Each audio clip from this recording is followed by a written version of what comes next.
aspects of Renaissance Aristotelianism.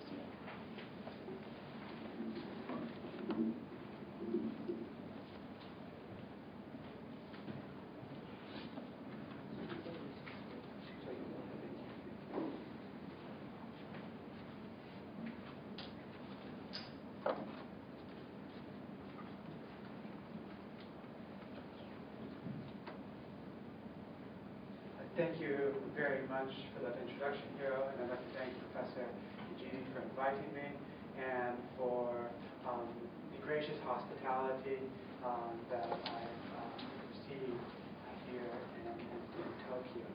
So, and I'd also like to thank all of you for coming to hear this talk. So I'd like to talk broadly about the Aristotelian tradition and look at the way that historical research changed interpretations of Aristotle and Aristotelianism in the early modern period.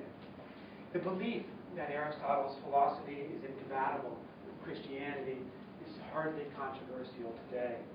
The conviction that his views about religion and society might be best understood placed in the context of Greek pagan culture is not likely to evoke strong reactions. What is true today, however, was not always the case. For centuries, Christian culture embraced Aristotelian thought as its own, reconciling his philosophy with theology and ecclesiastical doctrine. The image of Aristotle as a source of religious truth withered in the 17th century, the same century in which he lost his authority for natural philosophy. The coincidence of Aristotle's loss of authority for theology and for natural philosophy was not accidental. Aristotle's transformation from ancient sage into an impious pagan who espoused dogmatically dubious doctrines was part of the general rejection of the Aristotelianism that accompanied the scientific revolution. The transformations of natural philosophy during the 17th century were tied to understandings of the past. In the words of William Ashworth, the scientific revolution was, after all, itself a historical revolution.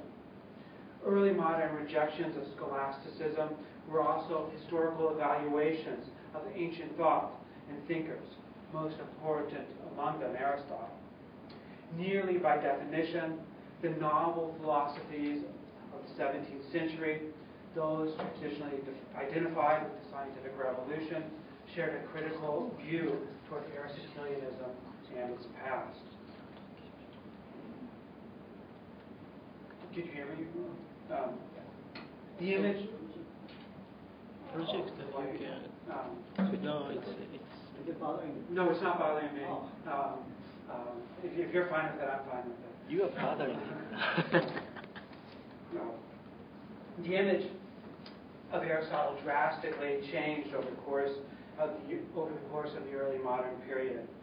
The medieval integration of Aristotle's thought with Catholic theology led David Lindbergh to describe the success of 13th and 14th century scholastic philosophers and theologians as being so great that by the 16th century, Aristotle had taken on the appearance of a Christian saint. Although it should be conceded that Lindbergh overlooked medieval opposition to Aristotle, nevertheless, a number of 17th century depictions of Aristotle were very distant from Lindbergh's characterization of their predecessors. In the 17th century, Aristotle was no longer an emblem for piety. To the contrary, a number of thinkers described him and his thought as impious and even atheistic. For many, Aristotle's philosophy became a symbol of incorrect thinking about God and religious doctrine in general. Perceptions of Aristotle's orthodoxy or unorthodoxy shifted during the late Renaissance to such a degree that Pierre Bayle's entry on Aristotle in his Dictionnaire d'éthique et historique focuses on religious beliefs rather than his philosophical ones, as he noted that Aristotle clashed with Christianity in points of the greatest consequence. By the late Middle Ages, some interpretations of Aristotle's philosophy and its relation to Christianity depended on knowledge of the past and on conceptions of historical practice. Readings of Augustine and Cicero shaped Petrarch's, Bruni's, Ficino's, and Vala's depictions of peripatetic philosophy. The discovery of the Hermetic corpus and the ideal of prisca theologia, or prisca sapientia, led Giovanni Pico della Mirandola, Augustinian Platonist, and Francesco Patrizzi either to reconcile Aristotelianism to Christianity or to forsake it in the attempt to discover ancient wisdom. The desire to find Aristotle's intent by relying on Greek text and the views of Greek commentators led a number of 16th century Italian university professors to conclude that Aristotle deviated from key tenets of Christianity. So now I want to look at a number of these specifically historical interpretations of Aristotle and how that affected his authority for natural philosophy. And the first is Francesco Patrizzi. He found in Platonism and Hermeticism the bases for understanding nature and the universe. He also put forth one of the most sustained critiques of Aristotelian natural philosophy of the 16th century and one of the most philologically sophisticated of human history. From Dalmatia, then part of the Venetian Empire, Patrizzi studied at Padua before becoming attached to the Ferrarese court and eventually the court of Pope Clement VIII.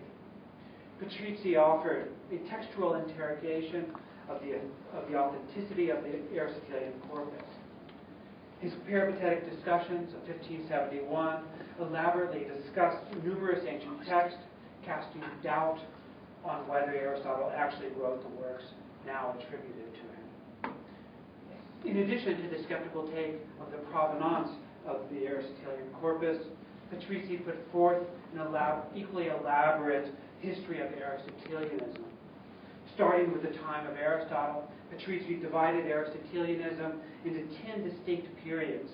The final period was Patrizzi's era, when scholars, including Alessandro Aquilini, Agostino Nifo, Pietro Pomponazzi, Simone Porzio, and Francesco di Mercati, began reading Greek and took up the task of explaining Aristotle in Patrizzi's words. He contrasted those of the age to medieval scholars who yoked Aristotelian philosophy to Christian philosophy. During the Middle Ages, according to Patrizzi, nothing could be thought to stand in theology unless it was established on Aristotelian foundations. According to Patrizzi's historical analysis, because Aristotle's writings contradict themselves so often, discord arose among Latin medieval philosophers, and they divided into various and multiple sects of nominalist and realist, the number of which is uncountable, according to Patrizzi. Therefore, he implicitly described the Latin medieval philosophers as not accurately following Aristotle, but rather combining him with theology. The ambiguity and textual corruption of Aristotle's corpus and the impossibility of their task of creating consistency within Aristotle's thought divided them into numerous squabbling groups. Compared with his assessment of the Latin philosophers, Patrizzi's consideration of Averroes was favorable. He noted that many think Averroes' views are the most Aristotelian of all the interpreters because Averroes embraced Alexander of Aphrodisias' views in nearly all cases. For that reason, since the introduction of Greek studies in Italy at the beginning of the 16th century, the Italian philosophers of the schools mixed the Greek interpreters with Averroes and the Latins. Despite the continuing habit of writing eternal disputations, as a result of the greater adherence to Greek text, Ludovico Boccatifero, Porzio, Gianmarco Genoa, and Luigi Maggio and Mercati were able to discover a pure exposition of the Aristotelian words. This pure exposition, however, meant only a more accurate interpretation of Aristotle, not a better understanding of nature and God. For understanding the truths of the universe, Patrizzi thought Platonic and Hermetic texts offered greater insights. He believed they were older and confirmed Christian truths. Stating that Aristotelianism and Christianity were combined only in the late Middle Ages, Patrizzi attempted to show the impiety of Aristotelianism in his 1591 New Philosophy of the Universe. In his habitually exhaustive manner, Patrizzi cited a number of patristic sources in his discussion of Aristotle's doctrinal missteps. Like Bessarion and Platon during the previous century, he argued that Platonic philosophy corresponded better to Catholic theology than Aristotelian thought did. In the preface dedicated to the future Pope Gregory XIV, he began with the rhetorical question: why are only those parts of Aristotle's philosophy read which are most injurious to God and the Church? Contending that for the previous 400 years, scholastic theologians have used Aristotelian impieties for the foundations of faith, he listed Dionysius the Areopagite, Justin Martyr, Clement of Alexandria, Arnobius, Lactantius, Cyril, Basil, Eusebius, Theodoratus, Augustine, and Ambrosius as proponents of Platonism and opponents of Aristotle. One of the doctrines that Patrizzi found most problematic was the absence of providence in the sublunary realm. Patrizzi noted that Origen held that Aristotle was worse than Epicurus because he was impious in divine providence. Clement of Alexandria complained that for Aristotle, providence extended only to the moon. Accordingly, Patrizzi placed the Church Fathers in agreement with Averroes's interpretation that Aristotle limited providence, yet he disagreed with that Aristotelian position. Those in the Parisian school, that is, the medieval scholastics, he wrote, explained the universe imitating Averroes's commentaries, thereby mixing the most sordid into the Catholic faith. For Patrizzi, the alternative was Plato's thought, which he believed that corresponded to Christian theology. Ecclesiastical authorities had other ideas, bringing Patrizzi to the Inquisition, where the censor determined his Platonism undermined the scholastic principles that formed the basis of Catholic doctrine. Patrizzi abjured, revised his writings, and stopped publishing on Platonic philosophy. Since the time of Bessarion and Ficino, if not before, it had been the aim of a number of scholars to use Plato's philosophy as a basis for Christian dogma. In the age of the Council of Trent and the reaffirmation of Aristotelian philosophy by Jesuits and Dominicans, two orders intent on enforcing orthodoxy, Platonism became just one more source for heresy. In the eyes of some, because of the apparent similarities between his thought and Christianity, Plato was actually more dangerous than Aristotle because the correspondences were deceptively similar. Roberto Bellarmino, a Jesuit leader whom Clement VIII named cardinal, is best known for his 1616 warnings to Galileo not to teach heliocentric cosmology. His defense of Aristotelianism was long-standing.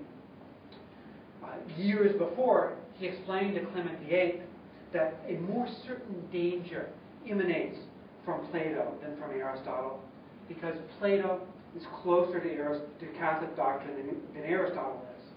From this perceived affinity, Plato seduces believers into vice and heresy. Fearing heretic authors more than pagan writers, Bellarmino gave the example of Origen, the same one that Patrizzi gave, who was, according to Bellarmino, overcome by the sweetness of Plato and corrupted by his eloquent allure. As a result, Origen wrote books full of errors, and both he and Plato were condemned during Justinian I's rule. For Bellarmino, a consideration of ancient history showed not that the Church Fathers preferred Plato, but rather demonstrated the dangers of Platonism in its close relation to heresy in the distant past, revealing that some patristic authors were also heretics. The study of the past is a tool that can provide evidence from multiple camps. Aristotelians mustered historical arguments that countered Patrizzi's and others' assertions that the Church Fathers found Aristotle impious. The Jesuit Pedro de Fonseca contended that if we possessed all of Aristotle's books listed by Diogenes Laertius, the Platonist would not think Plato's philosophy was more pious than Aristotle's. In his view, Augustine and Cicero prized Plato over Aristotle because of Plato's eloquence rather than his doctrines. Pedro Juan Núñez echoed Bellarmino's assessment in the comments to his erudite 1594 edition of the biography of Aristotle, often attributed to Ammonius. Conceding that some preferred Plato's theology, he wrote that in Metaphysics Lambda, Aristotle disputed accurately on God and other minds, and even with clearer argument and direction than Plato, without wrapping those ideas in fables and Pythagorean symbols. Girolamo Patano, a professor at Rome with connections to Bellarmino and the papal curia, argued that the Church Fathers had erred in their understandings of Aristotle. As Brunian Petrarca had pointed out, few read Aristotle in the centuries after Jesus. Those who read him did not necessarily understand him well. After Aristotle's death, Fontana argued all Peripatetics were followers of Alexander of Aphrodisias. As a result, Gregory of Nazianzus, Justin Martyr, Gregory of Odysseus, and others who were persuaded that Aristotle believed in the mortality of the soul were misled by the Alexandrian interpretations that, according to Fontana, dominated the ancient world during their lifetimes. In a work on the immortality of the soul, printed in 1597, Fontana wrote that Alexander was wrong in his interpretation, thereby dismissing not only Pomponazzi, Porzio, and Galen, but also Platonists and other anti-Aristotelian polemicists. Fontana extended his historical analysis, which humanist polemicists use for reinterpreting Aristotle, to the very sources that the humanists and Platonists used in their critiques. Historicism is faced with ambiguities, just as philosophy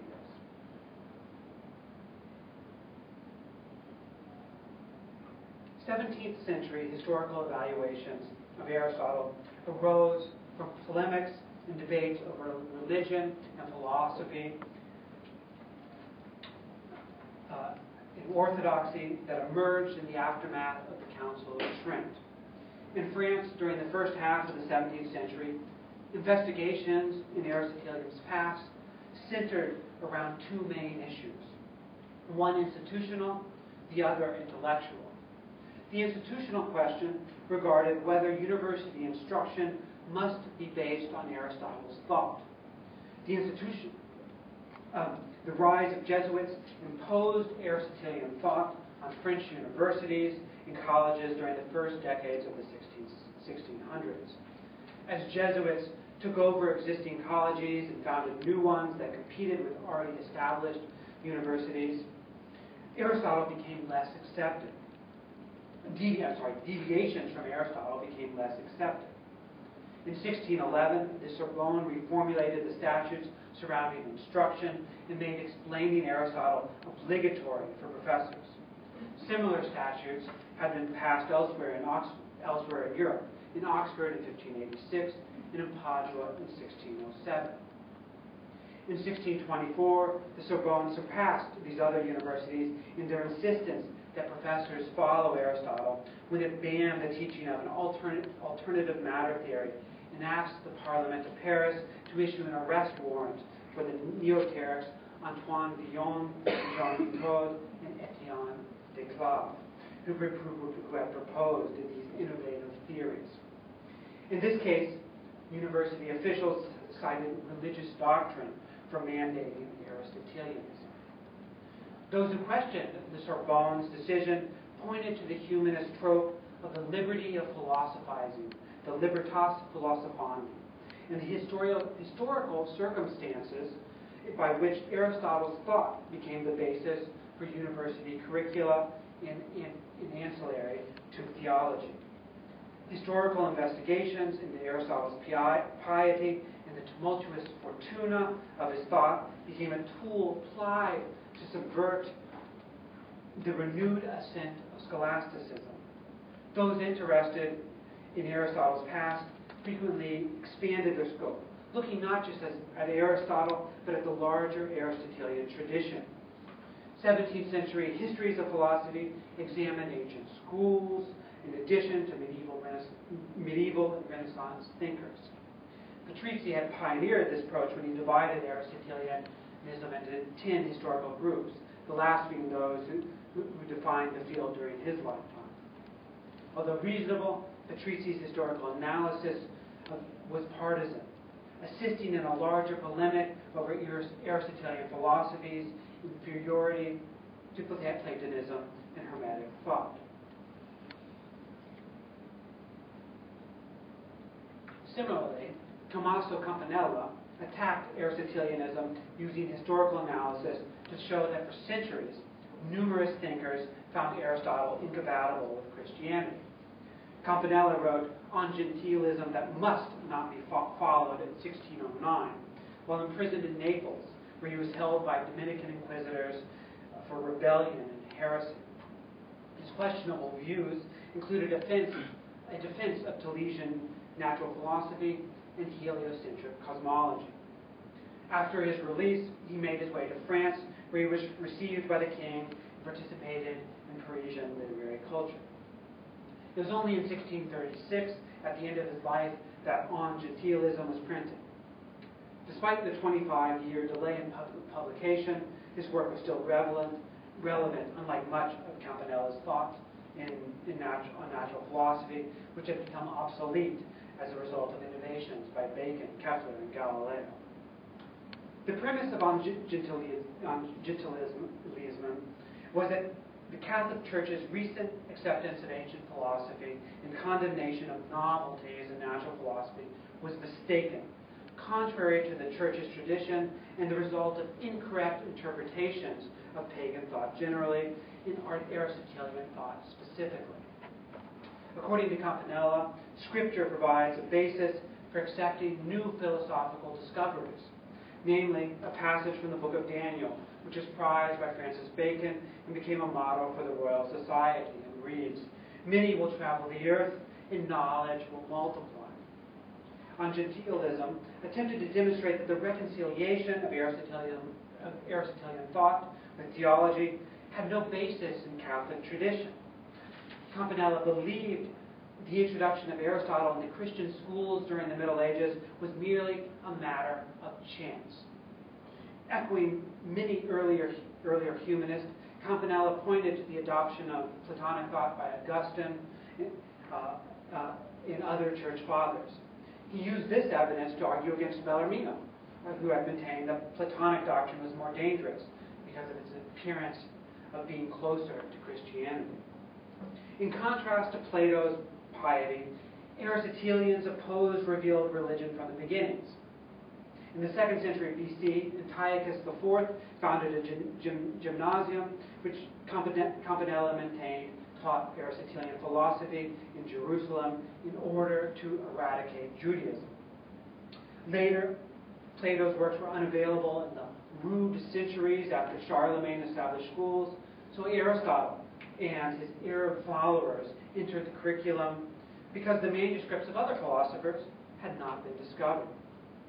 Citing Roger Bacon and Thomas's treatise on the unicity of the intellect, Campanella believed that by the 14th century, all Aristotelians were followers of Alexander or Averroes, despite the 13th century condemnations of Paris and Thomas's attempt to check the promulgation of Averroes' views on the intellect. His investigations of the history of medieval thought provided additional evidence for the historical contingency of Catholicism's adoption of Aristotle. Moreover, he showed that ecclesiastical hostility toward Aristotle was common to the Church Fathers and 13th century theologians, suggesting that the hardening of Catholic endorsements of Aristotelianism at the expense of recent discoveries was contrary to ecclesiastical tradition. In 1624, Jesuits had indirectly influenced the Sorbonne into making Aristotelianism a philosophical monopoly. At other schools, they had a more direct effect. For example, at the Collège d'Aix, Jesuits forced out Pierre Gassendi, himself ordained and a canon. Gassendi then began associating with intellectuals in Paris, including Marin Mersenne and Gabriel Nadet. He wrote an anti-Aristotelian treatise, Paradoxical Exercises Against the Aristotelian, published in 1624, in which he advocated abandoning traditional natural philosophy for a Christianized version of atomism that ultimately was rooted in Epicurus' thought. Gassendi took inspiration from Juan Luis Vives, Pierre Charon, Petrus Ramus, and Gianfrancesco Pico. Quoting frequently from Vives, he adopted the style and argument of earlier humanists who had attempted to destroy the foundations of Aristotelian thought. Gassendi illustrated the textual unreliability of the corpus, the supposed meaninglessness of his logic, contradictory positions, the alleged blind acceptance of authority among Aristotelians, the poor prose of Aristotelians, and the impiety of Aristotle. Earlier humanists centered their invectives on university professors who followed Averroes' views on the intellect and the eternity of the world, who believed that philosophy could not be reconciled with theology. Gassendi's target, while still being Aristotelians, was vastly different. Jesuits and the university officials who deemed the non-Aristotelian approaches to natural philosophy to be erroneous or dangerous. The Aristotelianism of Jesuits differed greatly from those Vives or other earlier humanists attacked. Jesuits accepted that faith and reason were reconcilable. Moreover, like Vives, they demonized Averroes. As a result, Gassendi transformed a number of the tropes of humanists to fit the new circumstances of universities and colleges, intolerance to innovations in natural philosophy. Many of the techniques that Gassendi used to discredit Aristotelians, he shared with earlier thinkers. His attacks on dialect and metaphysics corresponded to Vives' and Ramus's. His questioning of authority of the writings of Aristotle resonated with Gianfrancesco Pico's and Patrizzi, even though Gassendi apparently was unaware of Patrizzi's peripatetic discussions until after he had finished the paradoxical exercises. Like Valla, Gassendi accused Aristotelians of taking away the liberty of philosophizing, the libertas philosophandi, using Averroes as evidence for the intolerant nature of Aristotelianism. Gassendi equated the attitudes of an unnamed professor of theology who supposedly believed that whatever is contained in the works of Aristotle is most true, with Averroes' assessment that no one had discovered an error in the works of Aristotle in the previous 1,500 years. Then, quoting Averroes' passage that read, Aristotle was a rule, an exemplar that nature invented, Gassendi accused his contemporary Aristotelians of eliminating the freedom of thought and transforming Aristotle into an object of religion. Averroes, a perennial object of humanist scorn, acted as a tool Gassendi used to soften the rigidness of French universities and Jesuit colleges, which in fact had minimized Averroes' influence on their teachings. In addition to associating Aristotelians with Averroes, Gassendi tried to weaken the privileged status of traditional natural philosophy by casting doubt on Aristotle's piety. His biographical musings on Aristotle influenced a number of thinkers, not just in France, but also among proponents of Epicurean thought in England, notably Walter Charlton. Gassendi emphasized Aristotle's pagan roots, stating that Aristotle was not a Jew, not a Christian, being of the pagan persuasion, and punctuating this point by repeating the tales found in the ancient biographical tradition that Aristotle took up philosophy because of the Pythian orthocle and later made sacrifices to the gods dedicated to his wife. After quoting Lactantius' assertion that Aristotle neither worshipped nor cared about God, he then listed points where he believed Aristotle differed from Christianity. That God is an animal, placed in the heavens, bound by fate and necessity, and uncaring of small matters. That the world is eternal and uncreated. That the resurrection of the dead is impossible, and that the soul is mortal. Furthermore, Gassendi repeated descriptions of Aristotle behaving immorally. He helped poison Alexander the Great, was dedicated to obscene pleasures, and committed suicide. Gassendi's assault on Aristotle's piety employed rhetorical techniques that hid the contradictory nature of his critique, such as that the Aristotle of the Jesuits was not that of the Averroes. A Swiss physician living in Paris, Jean-Cécile Frey, in an equally one-sided polemic called The Riddle of the Philosophers, pointed out Gassendi's inconsistencies. The riddle sought to defend Aristotle from the onslaughts of Patrizzi, Bacon, Talesio, Ramus, Gassendi, by pointing out what Frey considered errors of interpretation. Frey defended Aristotle on matters as diverse as logic and the location of the Milky Way. Pointing to the inconsistency in believing that Aristotle did not care about the divine, yet made sacrifices to the gods on behalf of his wife, Frey accused Patrizzi and Gassendi of falsely charging Aristotle with impiety. According to Frey, their interpretations of Aristotle's views about God's power, his position, and form were mistaken, and Gassendi's assertion that Aristotle denied the possibility of resurrection of the dead overlooks the fact that Christian doctrine does not consider bodily resurrection to be a natural phenomenon. During the following decades, as Gassendi produced alternatives to Aristotelianism in the form of a revived Epicurean philosophy, he faced more criticism from those who embraced traditional natural philosophy. Jean-Baptiste Morin continued his attack on atomists and other non-Aristotelian matter theories. He defended traditional natural philosophy until his death in 1656, turning his attention away from de Clave and Villon to new perceived threats to orthodoxy. In 1631, he published a treatise that dismissed Copernican cosmology. In 1650, he wrote a refutation of Gassendi's atomism, which in turn provoked a response from François Bernier, a physician at Montpellier.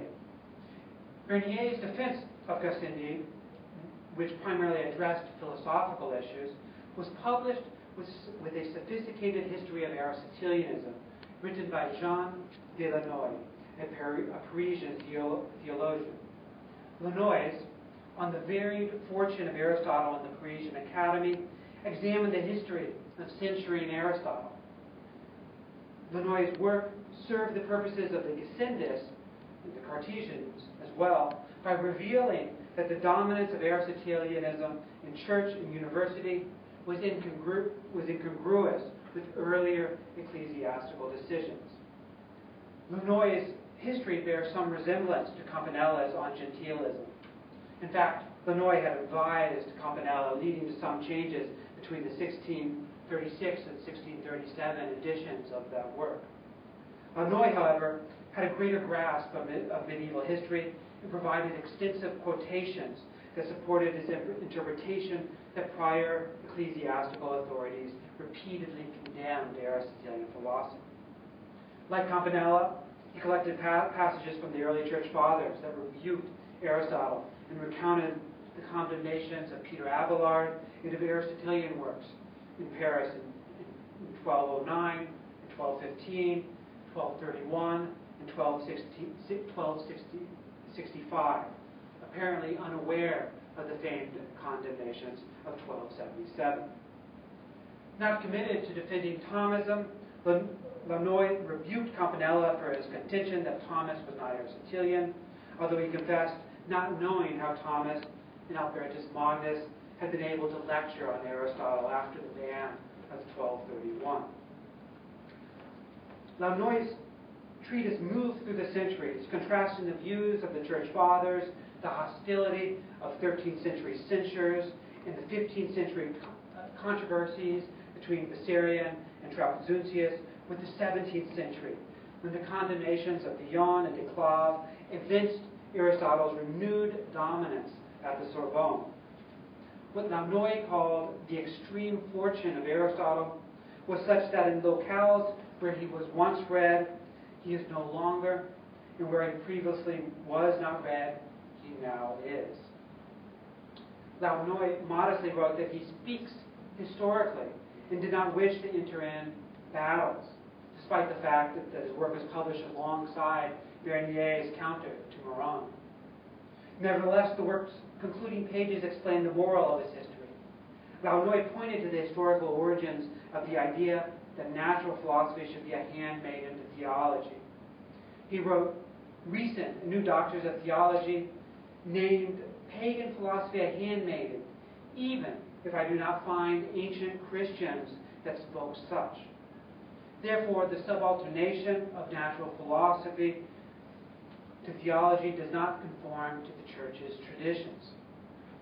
Scripture and traditions are sufficient in themselves as the two principles of sacred doctrine, Launoy wrote, as he believed that making philosophy a handmaiden of theology should be foreign to Christianity.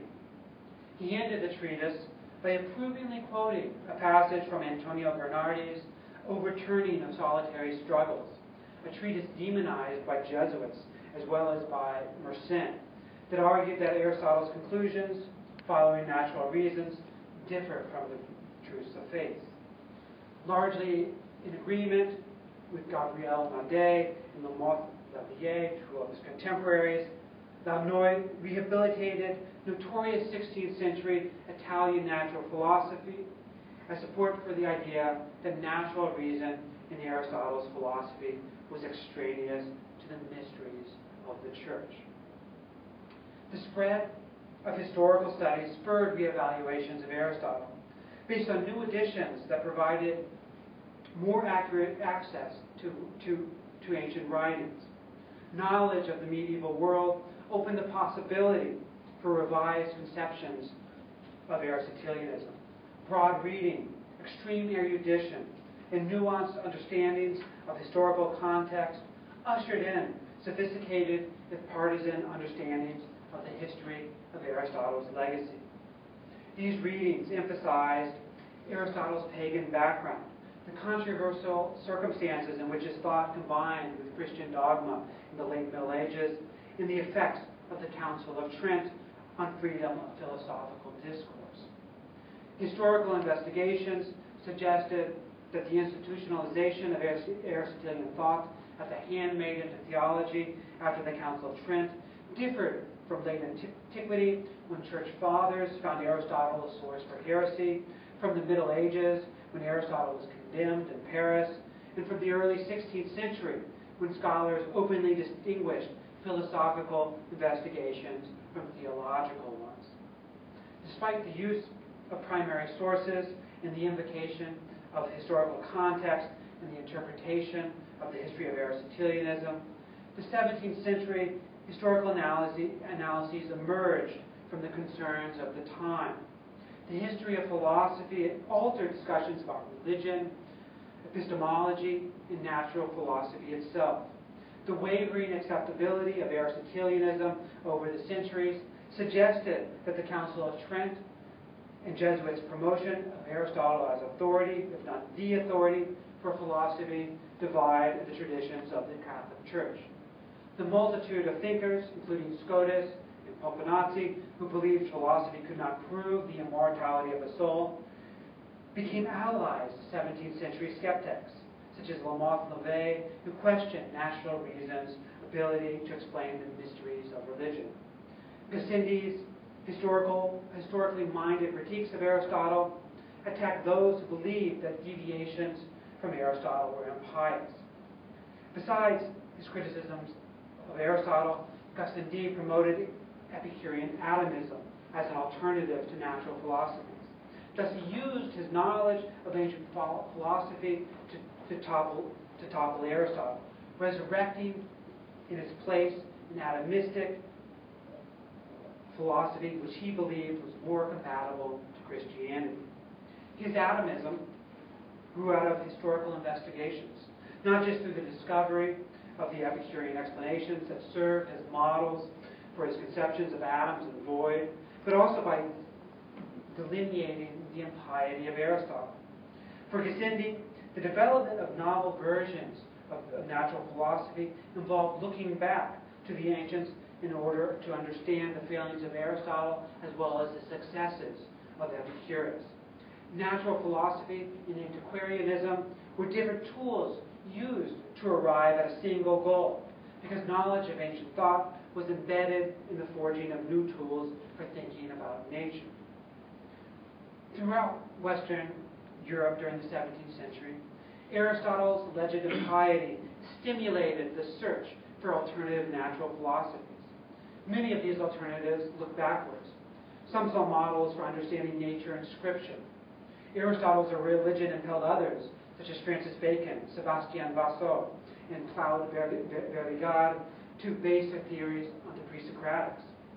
The atomism of the Epicureans formed the conceptual foundation for the Gassendists, and Plato served as a guide for More and Cudmore. The promoters of novel natural philosophies, such as Boyle's experimental and mechanical philosophy and Descartes' corpuscular philosophy, noted the advantage they held over Aristotelianism, which the examples of Pomponazzi and Giulio Cesare Vanini supposedly had demonstrated leads to heresy, if not outright atheism. Descartes believed his philosophy could explain the Eucharist better and was surprised by the negative reception it received. Followers of Descartes, such as Malebranche, from early on in their lives, were dissatisfied with Aristotelianism because of its deviations from Christianity. Robert Boyle, as a young man, saw Aristotelianism as fomenting atheism or Socinianism, and devised his mechanical conception of the world so that God's providence could play a role in the governing of the world.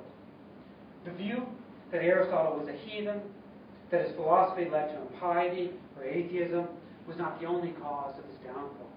The motivations, however, of reformers of natural philosophy were in part religious, and the increased difficulty in placing Aristotle among the pious added to the desire to dispense with him as an authority for understanding nature and to the mysteries of the faith. Thank you for